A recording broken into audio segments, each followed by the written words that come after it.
الحمد لله نحمده ونستعينه ونستغفره ونؤمن به ونتوكل عليه ونعوذ بالله من شرور أنفسنا ومن سيئات أعمالنا من يهده الله فلا مضل له ومن يضلله فلا هادي له ونشهد أن لا إله إلا الله وحده لا شريك له ونشهد أن سيدنا وحبيبنا ومولانا محمدا عبده ورسوله صلى الله تبارك وتعالى عليه وعلى آله وأصحابه أجمعين وبارك وسلم تسليما كثيرا كثيرا أما بعد فأعوذ بالله من الشيطان الرجيم بسم الله الرحمن الرحيم واذكروا نعمة الله عليكم إذ كنتم أعداء فألف بين قلوبكم فأصبحتم بنعمته إخوانا وقال تعالى في مقام آخر إنما المؤمنون إخوة فأصلحوا بين أخويكم واتقوا الله لعلكم تفلحون وقال رسول الله صلى الله عليه وسلم حق المسلم على المسلم 5 رد السلام وعيادة المريض وإجابة الدعوة وتشميت العاطس واتباع الجنائز وقال النبي صلى الله عليه وسلم والذي نفسي بيده لا يؤمن أحدكم حتى يحب لأخيه ما يحب لنفسه أو كما قال عليه الصلاة والسلام آمنت بالله صدق الله مولانا العظيم وصدق رسوله النبي الكريم ونحن على ذلك من الشاهدين والشاكرين والحمد لله رب العالمين.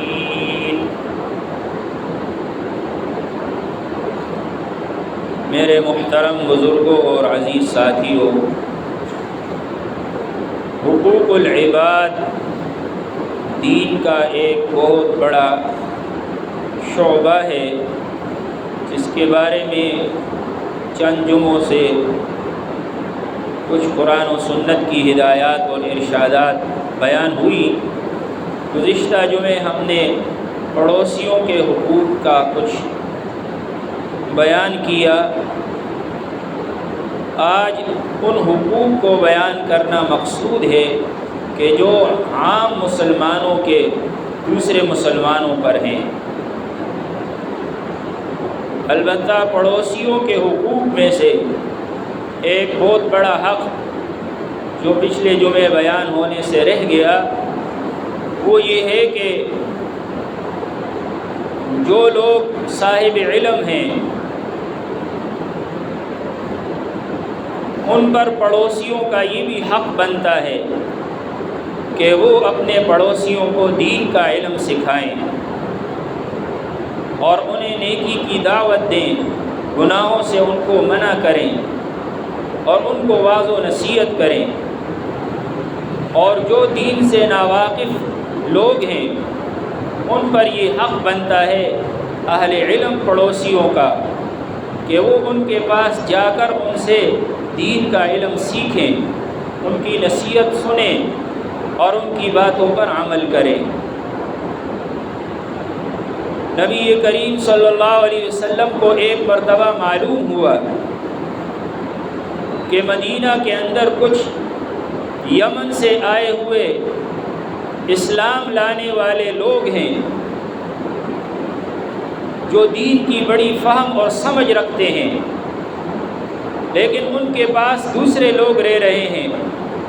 اور وہ دین سے بالکل ناواقف ہیں، ان کو دین کی بالکل کوئی سمجھ نہیں ہے، اور جو علم والے ہیں، سمجھ والے ہیں، وہ ان لوگوں کو دین نہیں سکھا رہے۔ اصل میں جو یمن سے آنے والے تھے وہ اصل میں حضرت ابو موسیٰ اشعری رضی اللہ تعالی عنہ اور حضرت ابو مالک اشعری رضی اللہ تعالی عنہ اور ان کے خاندان والے تھے۔ اللہ نے یمن والوں کو بڑا تفقہ فی الدین عطا کیا تھا، دین کی سمجھ اور ذہانت عطا کی تھی۔ تو نبی پاک صلی اللہ علیہ وسلم نے فرمایا کہ ان لوگوں کو کیا ہوا جن کو دین کی سمجھ ہے کہ وہ اپنے پڑوسیوں کو دین نہیں سکھا رہے اور ان کو نصیحت نہیں کرتے اور ان کو نیکی کی دعوت نہیں دیتے اور گناہوں سے ان کو منع نہیں کرتے۔ نبی کریم صلی اللہ علیہ وسلم کی یہ سنت تھی کہ جب کسی کے بارے میں معلوم ہوتا کہ اس میں یہ کمی ہے، کوتاہی ہے، نقص ہے، تو اس کا نام لے کر تو آپ صلی اللہ علیہ وسلم بیان نہیں فرماتے تھے، لیکن عام الفاظ میں پھر یہ فرماتے تھے کہ لوگوں کو کیا ہوا کہ وہ اس طرح کر رہے ہیں۔ یہ آپ صلی اللہ علیہ وسلم کی رحم اور شفقت تھی کہ جب آپ جمعے کو خطبہ دیتے تھے یا وعظ فرماتے تھے تو نام نہیں لیتے تھے کہ اس شخص نے یہ گناہ کیا، اس شخص نے یہ گناہ کیا، بلکہ فرماتے تھے کہ کیا ہوا لوگوں کو کہ وہ اس طرح کر رہے ہیں۔ تو ان کے بارے میں بھی خطاب عام فرمایا آپ صلی اللہ علیہ وسلم نے کہ کیا ہوا ان لوگوں کو کہ دین کا علم اور سمجھ رکھنے کے باوجود اپنے پڑوسیوں کو دین نہیں سکھاتے اور ان کو امر بالمعروف اور نہی عن المنکر نہیں کرتے اور ان کو نصیحت نہیں کرتے، اور پھر ان کے ساتھ جو لوگ رہ رہے تھے وہ بھی ان سے سیکھنے کی فکر نہیں کر رہے تھے، ان کے پاس جا کر سیکھنے کی کوشش نہیں کر رہے تھے۔ تو ان کے بارے میں فرمایا کہ کیا ہوا لوگوں کو کہ ان کے پاس ایسے پڑوسی موجود ہیں جو دین کا علم رکھنے والے ہیں اور وہ ان کے پاس جا کر ان سے دین کی سمجھ حاصل نہیں کرتے اور ان سے نصیحت حاصل نہیں کرتے، ان کی باتوں پر عمل نہیں کرتے۔ اور فرمایا کہ ان لوگوں کو چاہیے جن کو اللہ نے علم دیا کہ وہ اپنے پڑوسیوں کو دین سکھائیں، ان کو نیکی کی طرف بلائیں، گناہوں سے منع کریں اور ان کو نصیحت کریں۔ اور فرمایا جن کے پاس اہل علم پڑوسی ہیں وہ جا کر ان سے سیکھیں اور دین کی سمجھ ان سے حاصل کریں۔ اگر یہ دونوں حضرات اس طرح نہیں کریں گے تو رسول اللہ صلی اللہ علیہ وسلم نے فرمایا کہ میں دنیا کے اندر ان کو عقوبت اور سزا سے ڈراتا ہوں کہ ان کو دنیا میں اس کی سزا اور عقوبت مل جائے گی۔ اس لیے انسان اپنے پڑوس میں دیکھ لے کہ اگر کسی کو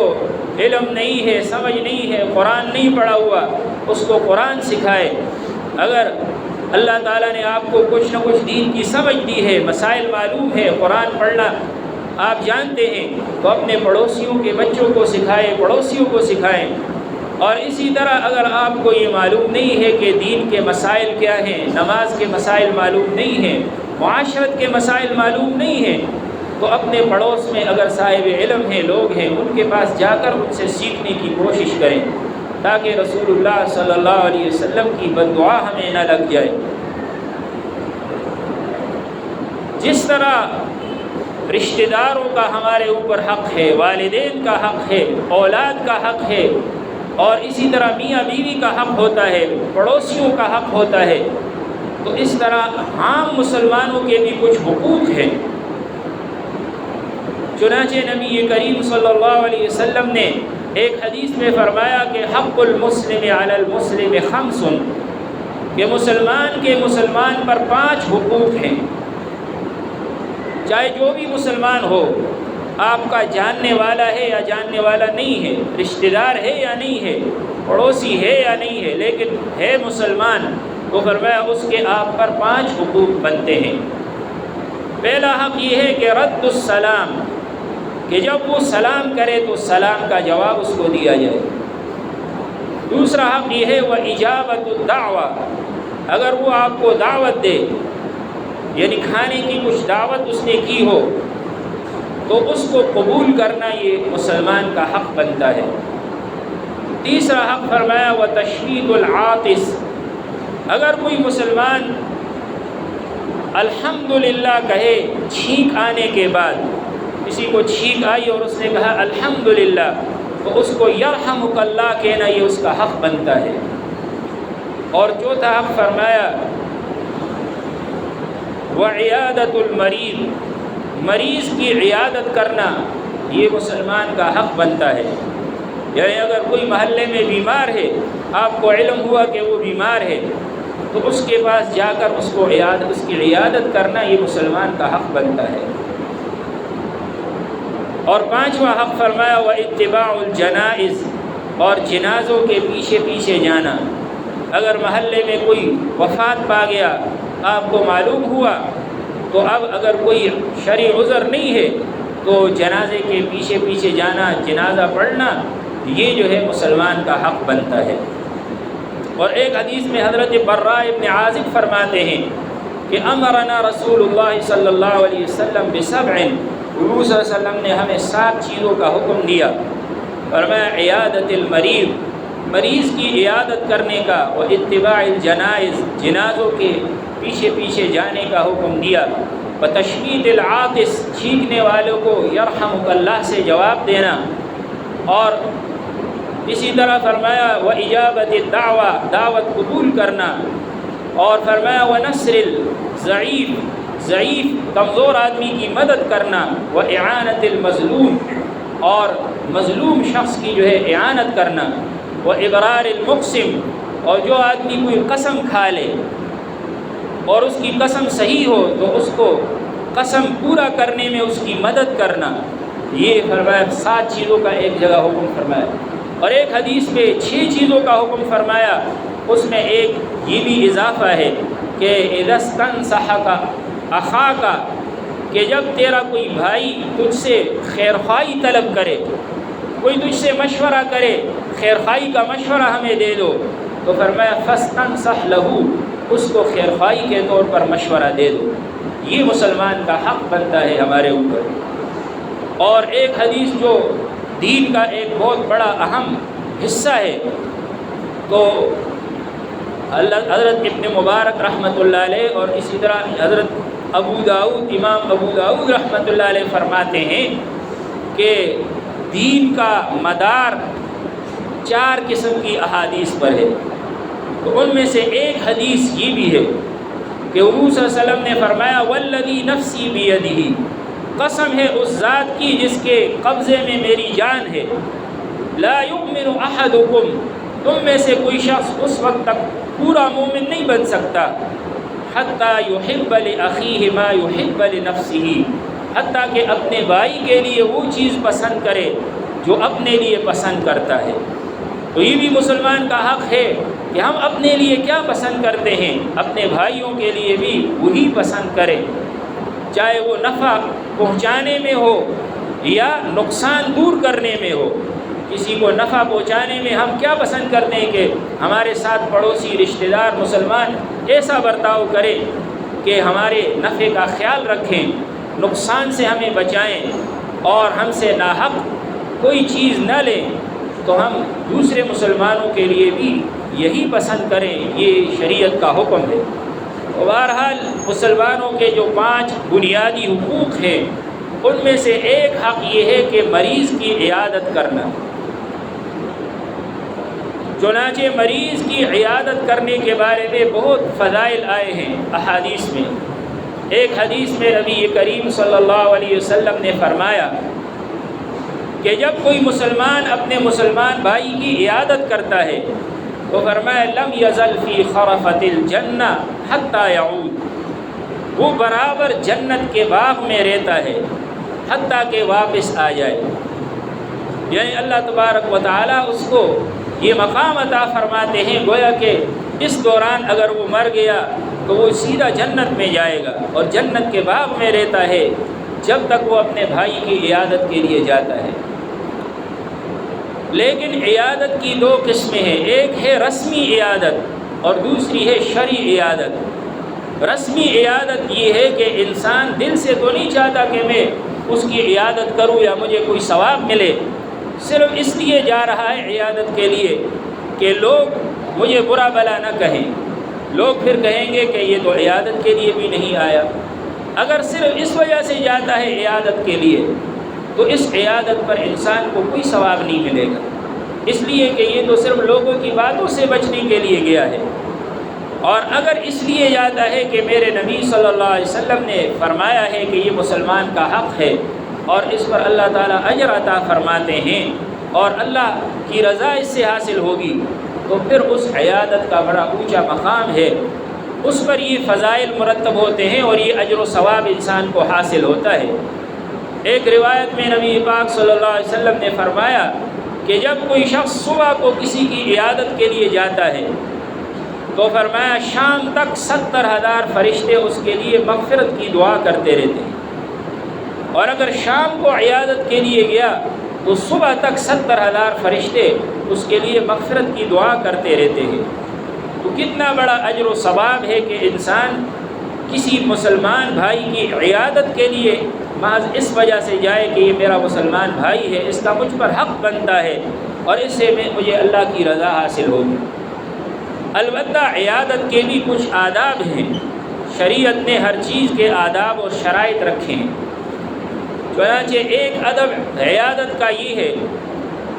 کہ مریض کو عیادت کی وجہ سے تکلیف نہ ہو۔ اگر مریض کو عیادت کی وجہ سے تکلیف ہو، مثلا کسی کو ڈاکٹر نے منع کیا ہے کہ لوگ اس کے پاس نہ آئیں جائیں ورنہ تو اس کا مرض بڑھے گا، تو پھر ایسی صورت میں عیادت کے لیے جانا درست نہیں ہے۔ اسی طرح دوسرا ادب یہ ہے کہ انسان جب مریض کی عیادت کے لیے جائے تو وہاں زیادہ لمبی دیر اور زیادہ دیر نہ بیٹھے، بلکہ یہ ہے کہ تھوڑی سی عیادت کے لیے تھوڑی دیر جا کر بیٹھ جائے اور پھر عیادت کی سنت طریقے کے مطابق آداب بجا لا کر واپس آ جائے۔ نبی کریم صلی اللہ علیہ وسلم نے فرمایا کہ من عاد منکم فلیخفف، جو تم میں سے کسی کی عیادت کرے تو اس کو چاہیے کہ ہلکی عیادت کرے، یعنی جلدی واپس آ جائے، اس لیے کہ مریض کو 100 کام ہوتے ہیں اور جب کوئی عیادت کے لیے آتا ہے ہو سکتا ہے بیمار شخص ہے، اس کو تکلیف ہو، اس کو جو ہے پیشاب کا تقاضا ہو یا اور کوئی عذر ہو، تو اس لیے اس کے پاس زیادہ دیر بیٹھنے سے اس کو تکلیف اور پریشانی لائق ہو سکتی ہے۔ البتہ اگر کسی کے ساتھ آپ کا بے تکلفی کا معاملہ ہے اور محبت کا معاملہ ہے اور وہ یہ چاہتا ہے کہ آپ ان کے پاس بیٹھے رہیں، تو پھر ایسی صورت میں آپ ان کے پاس بیٹھ سکتے ہیں۔ حضرت عبداللہ ابن مبارک رحمۃ اللہ علیہ یہ بہت بڑے جلیل القدر محدث گزرے ہیں، تو ایک مرتبہ وہ بیمار ہوئے، ان کے پاس ایک شخص عیادت کے لیے آیا اور وہ ان کے پاس بیٹھ کر لمبی لمبی باتیں کرنے لگا، طویل گفتگو کرنے لگا۔ حضرت ابن مبارک رحمۃ اللہ علیہ کو چونکہ بڑا مقام حاصل تھا، بہت سے لوگ محبت سے عیادت کے لیے آ رہے تھے، تو اس شخص نے کہا کہ حضرت آپ کے پاس تو بہت سے لوگ عیادت کے لیے آ رہے ہیں، آپ کو تکلیف بھی ہوگی، لہذا اگر آپ اجازت دیں تو میں یہ دروازہ بند کر دوں۔ تو حضرت نے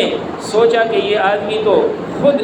اتنی دیر سے بیٹھا ہے، لوگوں کے بارے میں کہہ رہا ہے لیکن خود اپنی طرف توجہ نہیں ہے، تو اس کو فرمانے لگے کہ ہاں دروازہ بند کرو لیکن باہر سے بند کر دو۔ تو ان کو جو اس طرح سمجھایا۔ تو اس لیے عیادت میں انسان کسی کو تکلیف نہ دے بلکہ راحت پہنچانے کی کوشش کرے، کیونکہ عیادت کا مقصد مسلمان کو راحت پہنچانا ہے۔ تیسرا ادب عیادت کا یہ ہے کہ انسان کسی کے پاس عیادت کرے تو اس بیمار کو تسلی دے، اور حضور صلی اللہ علیہ وسلم ایسے موقع پر بیمار کو فرمایا کرتے تھے کہ لا بأس طہور انشاءاللہ، کوئی حرج نہیں ہے، انشاءاللہ اس بیماری سے آپ کے گناہ معاف ہوں گے، بیماری کی وجہ سے آپ کے گناہ معاف ہوں گے، کیونکہ ایمان والا دنیا میں جو بھی تکلیف اس کو پہنچتی ہے اس کی وجہ سے اس کے گناہ معاف ہوتے ہیں۔ اور ایک حدیث میں آپ صلی اللہ علیہ وسلم نے فرمایا الحمى من فیح جہنم، کہ یہ جو بخار ہے یہ جہنم کی گرمی میں سے ہے۔ تو بعض محدثین نے اس کا یہ مطلب بیان فرمایا ہے کہ مطلب یہ ہے کہ جب انسان سے گناہ ہو جاتے ہیں اور وہ ایمان والا ہوتا ہے تو اللہ تعالیٰ اس کو جہنم سے بچانے کے لیے دنیا میں ہی تھوڑی سی تکلیف اس کو اس طرح دے دیتا ہے کہ جہنم کی گرمی اس کو لگ جاتی ہے، لہذا وہ بخار اس کا ٹمپریچر ہائی ہو جاتا ہے، بخار چڑھ جاتا ہے، تو اس لیے اس سے اس کے گناہ معاف ہو جاتے ہیں، آخرت اور جہنم کے عذاب سے اللہ تعالیٰ اس کو بچا لیتے ہیں۔ اور تیسرا ادب یہ ہے کہ اگر موقع مناسب ہو تو انسان جب کسی کی بیمار کے عیادت کے لیے جائے تو اس کے پاس جا کر اس کے سر پر ہاتھ رکھے، کیونکہ نبی کریم صلی اللہ علیہ وسلم جب بیمار کی عیادت کے لیے تشریف لے جاتے تھے تو اپنا دایاں ہاتھ ان کے سر پر اس طرح رکھتے تھے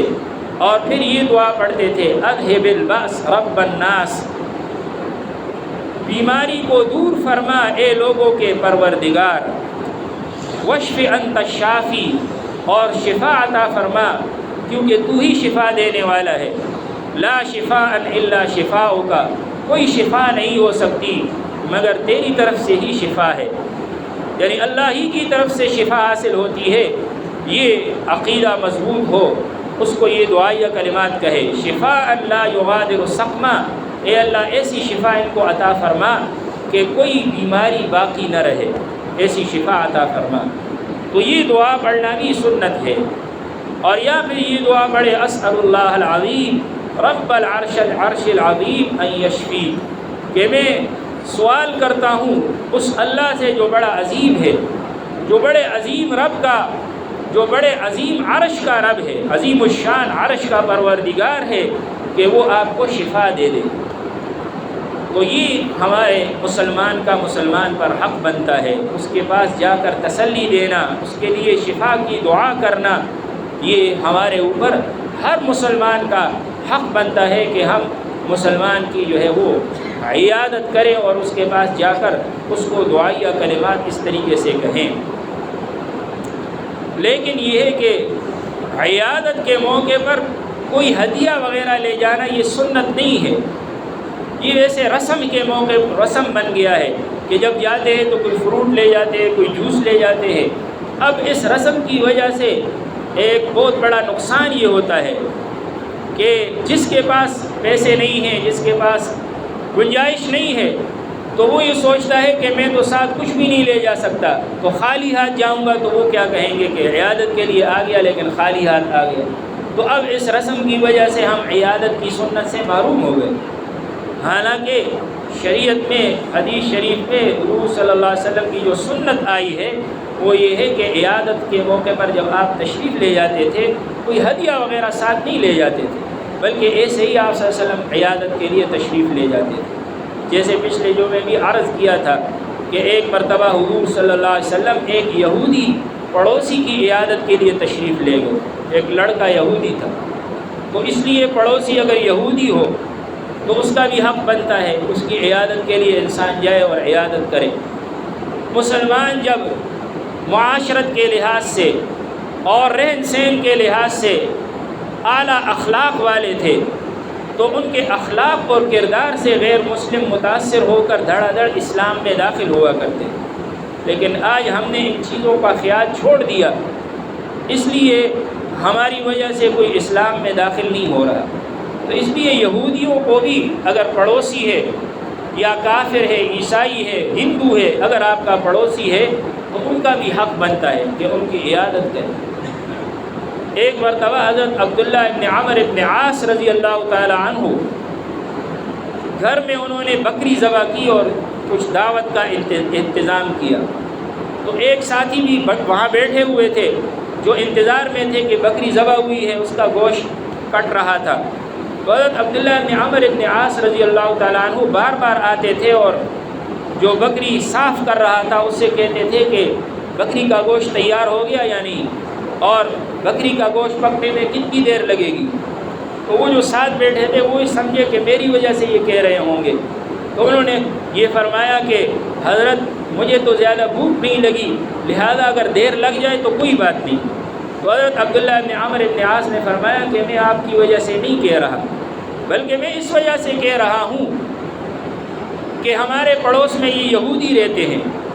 میں چاہتا ہوں کہ یہ گوشت پک جائے تو میں سب سے پہلے پڑوسیوں کو گوشت دے دوں۔ تو ان صاحب نے کہا کہ حضرت وہ تو یہودی ہے، غیر مسلم ہے، آپ ان کا اتنا خیال کیوں رکھ رہے ہیں؟ تو انہوں نے فرمایا کہ میں نے نبی کریم صلی اللہ علیہ وسلم سے یہ سنا کہ آپ صلی اللہ علیہ وسلم نے فرمایا کہ یہ جو تمہارے پڑوس میں یہودی اور عیسائی رہتے ہیں تم ان کے ساتھ بھی حسن سلوک کرو، تو اس لیے پڑوسیوں کا اتنا بڑا حق بنتا ہے۔ بہرحال مریض کی عیادت کرنا یہ ایک بہت بڑا عمل ہے، اور بعض لوگ ان چیزوں کو معمولی سمجھتے ہیں، لیکن یہ معمولی امور نہیں ہے، بلکہ یہ ہے کہ حقوق العباد ایک دین کا اہم حصہ ہے، اور انہی حقوق کو ادا کرنے سے انسان کے دین میں برکتیں آتی ہیں، اور اسی وجہ سے پھر اللہ تعالیٰ دین کی روشنی دور دور تک پھیلا دیتے ہیں۔ دوسرا حق یہ ہے کہ اجابت الدعوہ، مسلمان کی دعوت قبول کرنا، یہ بھی مسلمان کا حق ہے۔ اگر کوئی آپ کی دعوت کرتا ہے تو اگر کوئی شرعی عذر نہیں ہے تو پھر اس کی دعوت کو قبول کرنا یہ ایک قول کے مطابق واجب ہے اور ایک قول کے مطابق سنت ہے۔ نبی کریم صلی اللہ علیہ وسلم نے فرمایا کہ لو دعیت الی القراع لاجبت یا لقبلت، فرمایا کہ اگر بکری کے کھر کی طرف بھی کوئی مجھے دعوت دے، یعنی کوئی بکری کے کھر پکائے اور مجھے دعوت دے کہ آپ تشریف لے آئیں، تو میں اس کی دعوت بھی قبول کروں گا۔ لہذا دعوت میں یہ نہ دیکھا جائے کہ دعوت کے اندر بڑا اچھا کھانا ہوگا اور بڑھیا کھانا ہوگا تو پھر جائیں گے، اور اگر کچھ تھوڑا بہت کھانا دال ساگ ہوگا تو ہم نہیں جائیں گے، یہ نہیں ہے، بلکہ سنت طریقہ یہ ہے کہ کوئی آپ کی دعوت کرتا ہے، اگر وہ آپ کے لیے پائے پکائے، آپ کے لیے دال ساگ پکائے، اس کو بھی انسان خوشی سے قبول کرے، یہ سمجھتے ہوئے کہ جس نے دعوت کی ہے اس کا مجھ پر حق بنتا ہے کہ میں وہاں جا کر اس کی دعوت قبول کروں اور اس کو خوش کروں۔ البتہ اس کے لیے بھی کچھ شرائط ہیں، کیونکہ ہر حکم کے کچھ شرائط ہوتے ہیں، جس میں سے ایک بڑی شرط یہ ہے کہ جو دعوت کی گئی ہے اس کے اندر وہاں کوئی گناہ کا کام نہ ہو۔ اگر انسان کو پہلے سے علم ہے کہ جہاں دعوت ہے وہاں گناہ کا کام ہو رہا ہے اور میں جاؤں گا تو وہاں گناہ میں مبتلا ہوں گا، تو پھر اس دعوت میں جانا جائز نہیں ہے۔ اور اگر گناہ کا کام اسی جگہ نہیں ہے، ساتھ کسی اور جگہ ہے، تو عام لوگوں کے لیے تو یہ جائز ہے کہ وہ اس دعوت کی جگہ میں چلے جائیں، گناہ کا کام ہٹ کر ہو رہا ہے وہ بچ سکتے ہیں۔ لیکن ایک مقتدا آدمی، ایک عالم جس کی لوگ جو ہے اقتدا کرتے ہیں، اس کے لیے یہ بھی درست نہیں ہے کہ وہاں جائے اگرچہ ساتھ جو ہے وہ گناہ ہو رہا ہو۔ تو یہ ضروری ہے کہ وہاں گناہ کا ارتکاب نہ ہو تاکہ انسان گناہ میں مبتلا نہ ہو۔ اسی طرح اس میں یہ بھی شرط ہے کہ جس نے دعوت کی ہے اس کی آمدن حرام نہ ہو۔ اگر اس کی آمدن ساری حرام ہے یا اکثر آمدن حرام ہے تو پھر اس کی دعوت قبول کرنا ٹھیک نہیں ہے۔ اسی طرح دعوت اس وقت قبول کرنا ضروری ہے کہ جب وہ بہت زیادہ دور نہ ہو۔ اگر بہت دور علاقے میں دعوت ہے، وہاں جانا مشقت ہے، تو پھر اس دعوت کو قبول کرنا ضروری نہیں ہے۔ اور جس طرح دعوت کرنے والے کے حقوق ہیں، اسی طرح جو دعوت کر رہا ہے وہ دوسرے لوگوں کے حقوق کو بھی مد نظر رکھے، یعنی مہمانوں کے بھی کچھ حقوق ہیں۔ مثلا یہ ہے کہ جن کو بلا رہا ہے ان کے اوقات کا خیال رکھے، مناسب وقت میں ان کی دعوت کرے، اور اس طریقے سے کرے کہ ان کے کاموں میں کوئی حرج واقع نہ ہو۔ حضرت تھانوی رحمۃ اللہ علیہ فرماتے ہیں کہ دعوت کے 3 طبقے ہیں، ایک اعلیٰ قسم کی دعوت، دوسری متوسط، تیسری ادنا۔ اعلیٰ دعوت کا طریقہ یہ ہے کہ جس کی آپ دعوت کرنا چاہتے ہیں اگر وہ مصروف ہے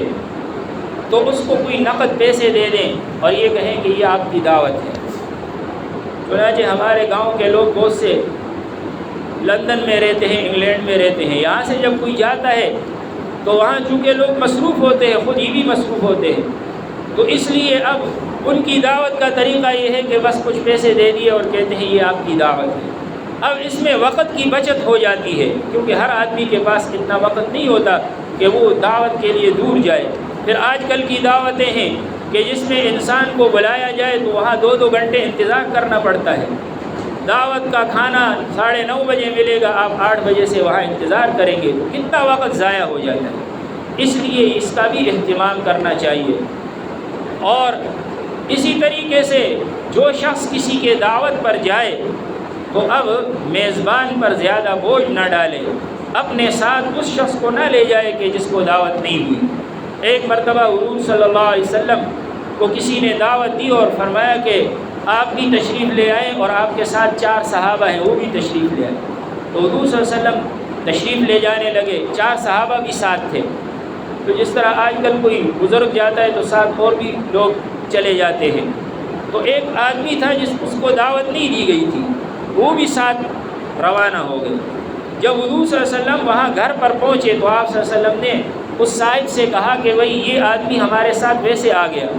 اب آپ کی مرضی ہے، اگر آپ ان کو دعوت میں شریک کریں تو شریک کریں، اور اگر آپ نہ کریں تو آپ ان کو جواب دے دیں۔